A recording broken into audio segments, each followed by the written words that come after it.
नमस्कार मित्रांनो, आनंदी मालिकेच्या आजच्या जबरदस्त भागामध्ये आपल्याला असं भयंकर सत्य समोर आलेलं पाहायला मिळणार आहे. कारण एवढ्या दिवसात जो प्रोमो गाजत होता त्या प्रोमोच्या मागचा रिकॅप आजच्या भागात दाखवला आहे. आनंदी कशी घर सोडून गेली, सोबतच जाताना प्रत्येकासाठी एक आगळी वेगळी जागा आणि भेटवस्तू निर्माण करून गेली आहे.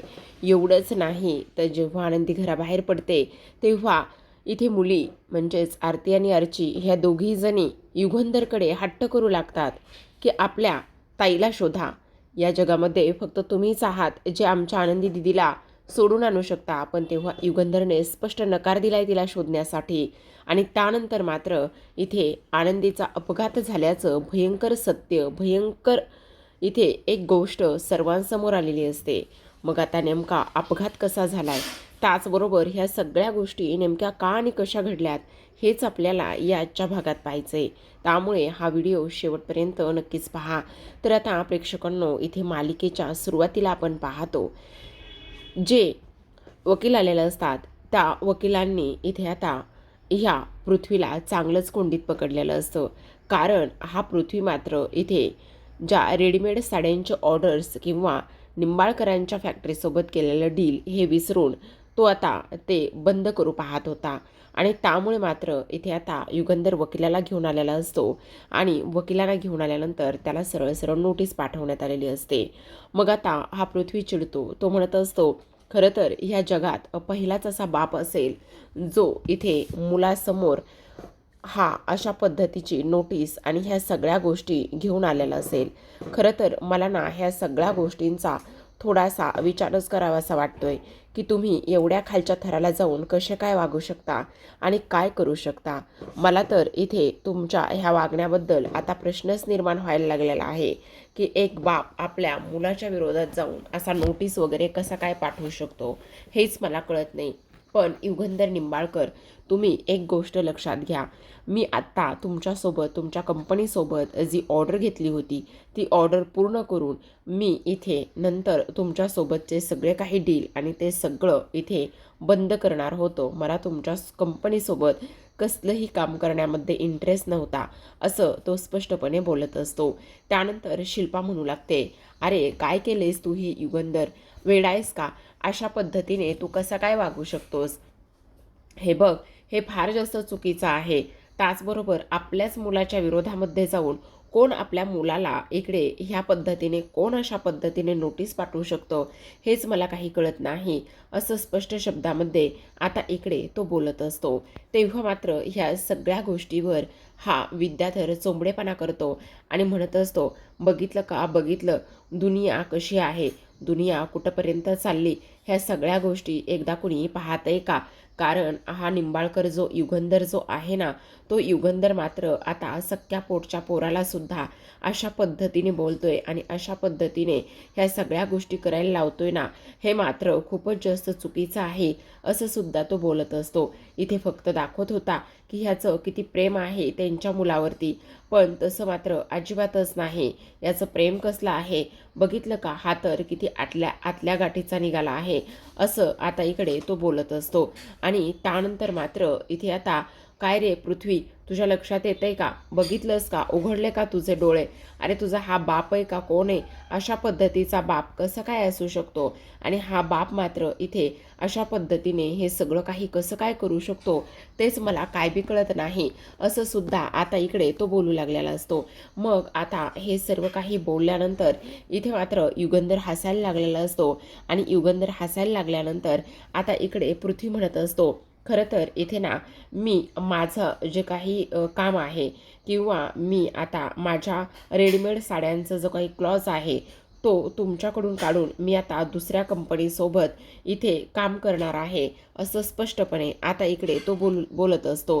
तेव्हा मात्र इथे तू आपल्याच घरची कंपनी सोडून दुसरीकडे कोणाकडे काम करतोस, असं बोलल्यानंतर आता हा विद्याधर पुढे येतो आणि तो म्हणत असतो, त्यांच्या आवडीचा काका म्हणजेच इथे विद्याधर निंबाळकर आणि त्याचसोबत इथे ही शलाका म्हणजेच खूप मोठा धमाका, शलाका खूप मोठा धमाका असं म्हटल्याबरोबर आता मात्र ह्यांना धक्काच बसलेला असतो की हा पृथ्वी जो आहे तो इथे विद्याधर आणि त्याचबरोबर शलाकाबरोबर पुन्हा काम करणार आहे.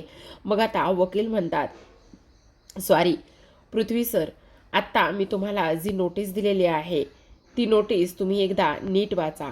त्याच्या पेज नंबर 14वरती एक क्लॉज आहे आणि त्या क्लॉजमध्ये असं लिहिलेलं आहे की मी पृथ्वी निंबाळकर जर हा जो काही बिझनेस डील आहे तो बिझनेस डील मी येणाऱ्या 2 वर्षामध्ये युगंधर निंबाळकरांच्या कंपनीकडून तोडून जर मी तो दुसऱ्यांसोबत केला तर मग मात्र मला जवळपास 5 कोटी रुपये मानधन दंड भरावा लागेल आणि त्याचबरोबर मला 2 वर्षाचा तुरुंगवाससुद्धा होऊ शकतो, असं स्पष्टपणे इकडे त्यामध्ये लिहिलेलं आहे.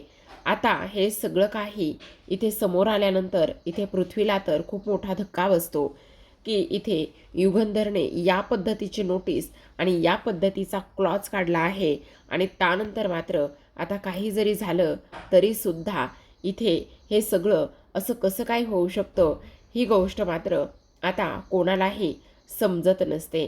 कारण इथे विद्याधरसुद्धा तोंडावर पडलेला असतो. कारण त्याला असं वाटत असतं की मी आता ह्या पृथ्वीला त्याच्याच विरोधामध्ये जाऊन उभा करेल आणि त्याच्याच विरोधामध्ये जाऊन उभा करून मी त्याला माझ्या कंपनीमध्ये वापर करून घेईल असं त्याचं म्हणणं असतं. पण आता प्रेक्षकांनो तिथे लागलीच आपल्या छायाताई धावतच येतात.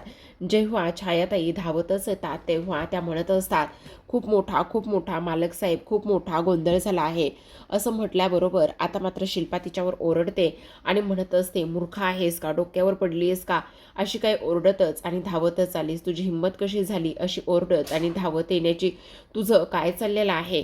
तेव्हा ती म्हणत असते, बघा ना इथे खूप मोठा प्रॉब्लेम झालाय, काय झालंय असं विचारल्यानंतर ती म्हणत असते, आत्ता ना मला माझा फोन सापडला आणि त्या फोनमध्ये इथे आनंदीताईंनी एक रेकॉर्डिंग करून ठेवली आहे आणि त्याचबरोबर आनंदीताई ह्या घर सोडून निघून गेल्या आहेत असं स्पष्टपणे आता इकडे ती बोलत असते. मग आता हे सगळं काही ती बोलल्याबरोबर ती रेकॉर्डिंग चालू करण्यात येते. मग आता ती चालू करण्यात आल्यानंतर त्या रेकॉर्डिंगमध्ये आनंदीने स्पष्टपणे लिहिलेलं असतं, नमस्कार, मी आनंदी. खरं तर आज मी ही रेकॉर्डिंग करत आहे. खरं तर ह्या घराने मला भरपूर काही दिलं. आता हे सगळं रिकॅपमध्ये दाखवले, रेकॉर्डिंग प्ले होते, अधूनमधून त्या लोकांना दाखवले, पण मी तुम्हाला फक्त आनंदीचं जे काही झालंय ते सांगत आहे बरं का, कारण रिकॅपमध्ये रेकॉर्डिंग आहे.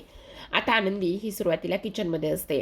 किचनमध्ये असताना तिचं सगळं काही सामान गाठोडं जे आहे ते ती बांधत असते आणि बांधत असताना आता म्हणत असते, एका हातात तिने बहुतेक मोबाईल पकडला, रेकॉर्डिंगमध्ये तसं दाखवले आणि त्यानंतर तिथे रेकॉर्ड करते. ह्या घरामध्ये जेव्हा मी पहिलं पाऊल टाकलं तेव्हा ह्या घरामध्ये माझी खूप सारी नाती जमली. मला ह्या घरामध्ये भरपूर काही शिकायला मिळालं. मला ह्या घरानं भरपूर असं प्रेम दिलं. मला ह्या घरानं खूप असा आधार दिला. पण तरीसुद्धा मी आणि त्याचबरोबर मालकसाहेबांचं लग्न, आमच्या दोघांचं हे सर्व काही जर कुणासाठी इथे आनंदाचं नाही तर विघ्न बनत असेल तर ह्या घरामध्ये राहण्याचा मला काहीही अधिकार नाही असं म्हणत असते आणि देवाला नमस्कार करत असते. त्याचबरोबर मला कधीच वाटलं नव्हतं की इकडे जेव्हा हे सगळं काही होईल तेव्हा मात्र मला अशा पद्धतीने हे रेकॉर्ड करावं लागेल. खरं तर हे सगळं मी इथे ब्रह्ममुहूर्तावर रेकॉर्ड करत आहे. कारण माझे आबा नेहमी म्हणतात, एखादी गोष्ट तुम्ही ब्रह्ममुहूर्तावर केली तर ती योग्य आणि त्याचबरोबर सफल होते. मग आज बहुतेक ना सेम तसंच झालेलं असावं. कारण आज ना इथे मी हे रेकॉर्डिंग करत आहे ते फक्त ब्रह्ममुहूर्तावरच करत आहे असं आनंदी म्हणू लागलेली असते. आणि आता आनंदी प्रत्येकाच्या खोलीमध्ये जायला निघालेली असते. सुरुवातीला तर आनंदी पावलं मोजत असते आणि पावलं मोजत मोजतच ती आता माई आणि सोबतच बापू ह्या दोघांच्या सुद्धा खोलीमध्ये गेलेली असते. मग आता पाय मोजत दोघांच्याही खोलीमध्ये गेल्यानंतर बेडच्या पायथ्याशी बसते आणि त्यानंतर बेडच्या पायथ्याशी बसून म्हणू लागते, माई आणि बापू, मी या घरामध्ये लग्न करून आले. तुम्ही माझा कसलाही आधार नव्हता. खरं तर इथे तुम्ही मला आईचं आणि बापाचं प्रेम दिलं. एवढी भरभरून माया केली की काही विचारूच नका. मी कधी स्वप्नातसुद्धा त्या मायेचा कधी विचार केला नव्हता की तुम्ही माझ्यावर अशा पद्धतीने एवढं प्रेम कराल आणि मला एवढा जीव लावाल. तुम्ही आईवडिलांचं प्रेम मला दिलं, त्याचबरोबर माझ्या पाठीमागे नेहमीच खंबीरपणे उभे राहिलात. त्यासाठी मी तुमची आयुष्यभरासाठी ऋणी राहील, असं सुद्धा आनंदी बोलते. आणि त्यानंतर माई आणि बापूंचा आशीर्वाद घेते. आणि माई आणि बापूंचा आशीर्वाद घेऊन आता मात्र ती पुन्हा इकडे युगंधरच्या खोलीकडे निघालेली असते. त्यानंतर शिल्पाच्या खोलीकडे सुद्धा जाते. आता जेव्हा काही पावलं मोजतच ती शिल्पाच्या खोलीकडे जाते, तेव्हा तिथे गेल्यानंतर म्हणत असते, खरंच सांगू का शिल्पाताई, तुम्ही या घराचा एक आधारस्तंभ आहात. तुमच्याकडे पाहून समजतं की एक कर्तृत्ववान, त्याचबरोबर निष्ठावान कसं असावं. आणि इथे सगळ्यात महत्त्वाचं म्हणजे इथे कुटुंबावर प्रेम करणारी व्यक्ती कशी असावी हे फक्त आणि फक्त इथे तुमच्याकडे पाहूनच कळतं. तुमच्याकडे पाहिल्यानंतर इथे कुटुंबावर असलेल्या प्रेमाची आणि त्या सर्व गोष्टींची जाणीव होते, असं आनंदी म्हणते. आणि शिल्पाला नमस्कार करून पुन्हा आता पुढे निघालेली असते. त्यानंतर आता इकडे हे रेकॉर्डिंग प्ले होत असतं. हे रेकॉर्डिंग ऐकत असताना सर्वांना खूप मोठा धक्का बसलेला असतो. तेव्हा तिथे आरतीसुद्धा आलेली असते.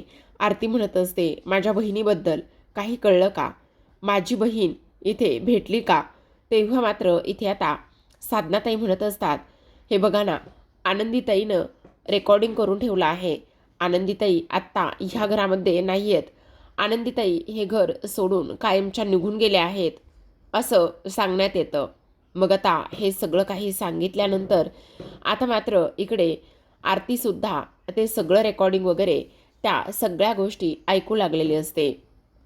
मग आता आनंदी ही तिथून पुढे युगंधरच्या खोलीकडे जाते. मग युगंधरच्या खोलीकडे गेल्यानंतर आता पावलं मोजत मोजत तिथंपर्यंत जाऊन पोहोचते. आता युगंधरच्या खोलीच्या जवळ जाते आणि म्हणू लागते, मालक साहेब, खरं तर हे लग्न कोणत्या परिस्थितीत झाले, काय झाले हे तुम्हाला चांगलंच माहिती. पण तरीसुद्धा तुमच्याकडे पाहिल्यानंतर एक देव माणूस कसा असतो हे मला समजलं. आणि जर आपलं हे लग्न आपल्यामधील इथे नात्यामधील आणि त्याचबरोबर मुलांच्या नात्यामधील विघ्न ठरत असेल तर मी हे घर सोडून निघून गेलेलीच ठीक आहे. त्यानंतर आनंदी मुलांच्या खोलीकडे येते. आता मुलांच्या खोलीकडे आल्यानंतर ती म्हणू लागते, जेव्हा मी ह्या घरामध्ये पहिलं पाऊल टाकून आले तेव्हा ह्या घरामध्ये आनंद नव्हता. माझ्या बा नेहमी म्हणतात, घर मुलांनी भरलेलं असेल तर ते गोकुळ वाटतं. आणि जेव्हा तुम्ही ह्या घरामध्ये आलात तेव्हा हे जे काही घर आहे ते अगदी गोकुळासारखं झालं. तुमच्या येण्याने ह्या घरामध्ये आनंद निर्माण झाला. तुमच्या तिघांसोबतही माझा एक वेगळाच बॉन्ड तयार झाला होता. मी पुन्हा एकदा नव्याने जगायला लागले होते.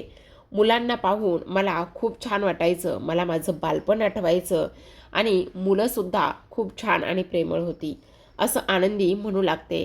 पण आता इकडे युगंधरला ती निरोप देताना भावूक झालेली असते. युगंधरच्या पाया पडते आणि त्यानंतर मात्र सिड्या उतरूनच मुलांच्या खोलीतून आता खाली हॉलमध्ये आलेले असते. आता खाली हॉलमध्ये आल्यानंतर तिला समिधाच्या फोटोकडे जायचं असतं, कारण समिधाला सुद्धा तिला इथे निरोपच द्यायचा असतो. आणि त्यामुळे ती आता समिधाच्या फोटोजवळ येते. समिधाच्या फोटोजवळ आल्यानंतर आता मात्र स्वतःचं गाठोडं उराशी कवटळलेलं असतं. आणि त्यानंतर समिधाच्या फोटोसमोर येऊन उभी राहते आणि म्हणत असते, समिधाताई, मला माफ करा. खरं तर मला तुमची या घरामध्ये जागा कधीच घ्यायची नव्हती. मालक साहेब हे फक्त तुमचे आहेत आणि कायम तुमचेच राहतील. समिधाताई, जेव्हा मी ह्या घरामध्ये आले तेव्हा असं वाटलं होतं की नाही, मी या घराला आपलंसं करून घेईल, या घरावर भरभरून प्रेम करेल, माया करेल, त्याचबरोबर सुनेचं कर्तव्य सगळं काही निभावेल. पण समिधाताई, जर माझं काही चुकलं असेल, जर मी अनावधानाने कुणाचं मन इथे दुखवण्याचा प्रयत्न केला असेल तर तुम्ही मला माफ कराल. मला कोणाची जागा घ्यायची नव्हती आणि ती मी कधी घेणारसुद्धा नाही. पण तरीसुद्धा जर माझ्याकडून चुकून माकून जर काही गोष्टी इथे घडलेल्या असतील तर नक्कीच मला माफ करा, असं आनंदी आता इकडे बोलू लागलेली असते. आणि त्यानंतर म्हणत असते, समिधाताई, आणखी एक गोष्ट, या घरावर तुमची अशीच नितांत श्रद्धा, माया, प्रेम हे सगळं काही तुम्ही अगदी आहे तसंच ठेवा, असं आनंदी समिधाच्या फोटोसमोर हात जोडते आणि म्हणत असते. तेव्हा मात्र मुलं इकडे पाहत असतात. मितालीला तर प्रचंड आनंद होत असतो. मिताली आता मनामध्ये हसू लागलेली असते आणि म्हणत असते, शेवटी जे व्हायचं होतं तेच झालेलं आहे. हीच आत्ताची सगळ्यात मोठी आणि आनंदाची गोष्ट आहे. कारण काही जरी झालं ना तरीसुद्धा ही आनंदी आता घर सोडून जाते ना, हेच आमच्या सर्वांसाठी फार जास्त आनंदाचं आहे, असं सुद्धा आता इकडे ती बोलत असते. त्यानंतर आनंदीने पुन्हा एक रेकॉर्डिंग केलेलं असतं. ती म्हणत असते, मला माहिती आहे माझ्याकडे तुम्हाला सर्वांना देण्यासाठी काही नाही आहे. आत्तापर्यंत तुम्ही सर्वांनी माझ्यासाठी भरभरून दिलेलं आहे, पण आता मात्र माझ्याकडे तुमच्यासाठी देण्यासाठी काहीच नाही आहे. त्यामुळे एक गोष्ट आहे की काही जरी झालं ना तरीसुद्धा इथे मी देवघरामध्ये तुमच्या सर्वांसाठी इथे एक भेटवस्तू ठेवलेली आहे. ती भेटवस्तू नक्कीच तुम्ही पाहाल आणि ती भेटवस्तू तुम्हा सर्वांना नक्कीच आवडेल असं मला वाटतंय, असं सुद्धा आता इथे ती बोलू लागलेली असते. मग आता ह्या सगळ्या गोष्टी बोलल्यानंतर इथे आपण पाहतो की विद्याधर म्हणत असतो, बापरे, सुंठे वाचून खोकला गेला, हे तर फारच जास्त आनंदाचं झालं आहे. उलट ही तर आनंदाचीच गोष्ट आहे ना की एवढं सगळं काही व्यवस्थित होतंय. मग आता इथे आनंदी जी आहे ती आनंदी मात्र लगेचच ते फुलं किचन जे आणून ठेवलेले असतात छायाताईंनी, ती फुलं इथे ती देवासमोर ठेवत असते आणि देवासमोर ते फुलं ठेवून आता मात्र आनंदी त्या घरातून एक एक पाऊल बाहेर काढू लागलेली असते. मग एक एक पाऊल बाहेर काढल्यानंतर आता आपण पाहतो की आनंदीला खूप जास्त वाईट वाटत असतं. इथे प्रेक्षकांनो खरं तर त्यांचं जे काही गाण्याचं टायटल सॉन्ग आहे ते इथे प्ले झालेलं असतं.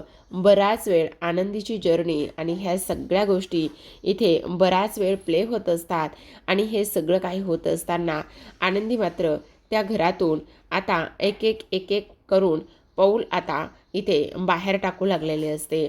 जेव्हा आनंदी एक एक पाऊल बाहेर टाकते तेव्हा तिला त्या सगळ्या गोष्टी आठवतात, कशा पद्धतीने इथे हे सगळं काही झालंय. त्याचबरोबर इथे मात्र तिचा या घरामधला पहिला दिवस आणि आज ती निघालेला हा दिवस, या सगळ्या गोष्टीमुळे आता मात्र इकडे तिला अजूनच खूप जास्त भरून येऊ लागलेलं असतं. त्याचसोबत आता हे सगळं काही ऐकल्यानंतर इथे आनंदी पुन्हा एक रेकॉर्डिंग करत असते आणि म्हणत असते, मी ह्या घरातल्या वादाचं आणि विघ्नाचं कारण ठरले, पण मला मात्र ते सगळं अजिबातच त्या पद्धतीने नको होतं. त्यामुळे काही जरी झालं तरी मला ह्या घरामध्ये राहण्याचा काहीच अधिकार नाही आहे, काहीच हक्क नाही आहे. त्यामुळे मी हे घर सोडून निघून जात आहे आणि त्याचबरोबर तुम्ही सगळेजण आनंदात राहा, प्रेमात राहा आणि मला पूर्ण खात्री आहे की आता मात्र मालकसाहेब आणि मुलं ह्या सर्वांमधील जो दुवा आहे, जी दरी आहे, ती दरी मात्र नक्कीच कमी होईल याची मला पूर्ण खात्री आहे, असं सुद्धा आता इकडे ती बोलत असते. आणि त्या बोलल्यानंतर आता आनंदी कायमचं सगळ्यांना तुमचीच आनंदी म्हणून तिथून निघालेली असते. आता आनंदी तर तिथून निघून जाते प्रेक्षकांनो, पण आनंदी तिथून निघून गेल्यानंतर आता मात्र इकडे आरती आणि सोबतच आर्ची ह्या दोघीजणी प्रचंड रडायला सुरुवात करत असतात. त्यांना खूप जास्त वाईट वाटू लागलेलं असतं की आनंदी जी आहे ती शेवटी हे घर सोडून निघून गेली आहे. जेव्हा आनंदी जाते तेव्हा मात्र तुळशी मातेने तिचा पदर धरलेला असतो, पण आनंदी तरीसुद्धा काहीच बोलत नाही आणि सगळ्यांचा निरोप घेऊन शेवटी आनंदी तिथून निघून जाते. आता ती रेकॉर्डिंग संपलेली असते. मग आता आरती रडायला लागते. आरती रडत असताना आता ती म्हणत असते, नाही आनंदी, तू असं नाही करू शकत आहेस. जाताना आनंदीने एक निरोप सोडलेला असतो, तो म्हणजे की मालकसाहेब, माझ्या बहिणींना त्यांना निरोप द्या की आनंदीचं त्यांच्यावर सर्वांवर खूप प्रेम आहे. मी माहेरीसुद्धा जाणार नाही, कारण मला कोणालाही कसलाही त्रास द्यायचा नाही आहे आणि असंही माझ्या आयुष्याचं ओझं आणि माझं दुःख हे माझं मी झेलायला भोगायला समर्थ आहे असं म्हणून आनंदी निघून जाते. त्यानंतर आता विद्याधरचं तोंड चालू होतं. विद्याधर म्हणत असतो, अरे अरे अरे अरे अरे दादा, काय केलंयस रे तू हे? चार चौघामध्ये ज्या पोरीला लग्न करून ह्या घरामध्ये आणलंस, ती पोरगी तर तुला इथे घर सोडून जाताना साधं सांगितलं पण नाही. ती तर सरळ सरळ इथून घर सोडून निघून सुद्धा गेली. काय बोलायचं रे आता दादा तुला? कुठे गेली आता ती आनंदी? बघितलंस का? तेव्हा मात्र इथे आता आरती लगेचच म्हणू लागते, तुम्ही माणसं आहात की हैवान आहात तेच मला समजत नाहीये. इथे आमची बहीण घर सोडून निघून गेली आहे आणि तुम्हाला त्याची काहीच पडलेली नाहीये. तुम्ही सरळ सरळ असा ह्या सगळ्या गोष्टींचा बाजार उठवताय. तेव्हा मात्र इथे विद्याधर म्हणत असतो, ती स्वतः घर सोडून गेली.